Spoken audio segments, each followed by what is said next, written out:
Bakterial vaginoz, qadın cinsiyyət sistemi, yumurtalıq, uşaqlıq və uşaqlıq yolu epitelisi, bazal, aralıq və səthi qat. Uşaqlıq yolunun mikroflorası unikal balanslaşdırılmış ekoloji sistemdir. Onu 40-dan çox mikroorqanizm növü yaradır. Ancaq dominantlıq edən çoxluq laktobakteriyalardır.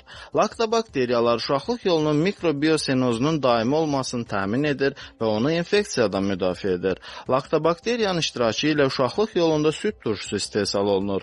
Bu isə mühitin turş qalmasına şərait yaradır. Turş mühit isə potensial təhlükəli mikroorqanizmlər üçün arzu olunmaz mühitdir. Həmçinin laktobakteriyalarda hidrogen peroksid istehsal olunur. Bu isə turşu mənşəli yüksək aktiv maddə olub, anaerob mikroorqanizmlər üçün toksikidir. Şərti patogen mikroorqanizmlər və laktobakteriyalar arasında bu cür mübarizə fasiləsiz davam edir.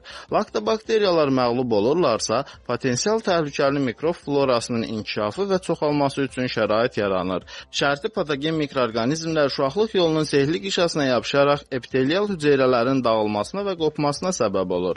Maye transudasiyası başlayır. Bu da cinsi orqanlardan çoxlu ifrazata səbəb olur.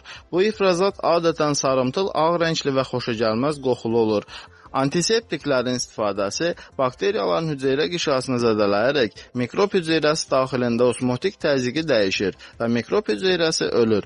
Antiseptiklərin bakteriyaları öldürmə qabiliyyət spektrləri genişdir. Bu da laborator analizlərinin cavabını gözləmədən müalicəni başlamağa imkan verir. Hazırladı Rauf Kazımov, həkim, uroloq.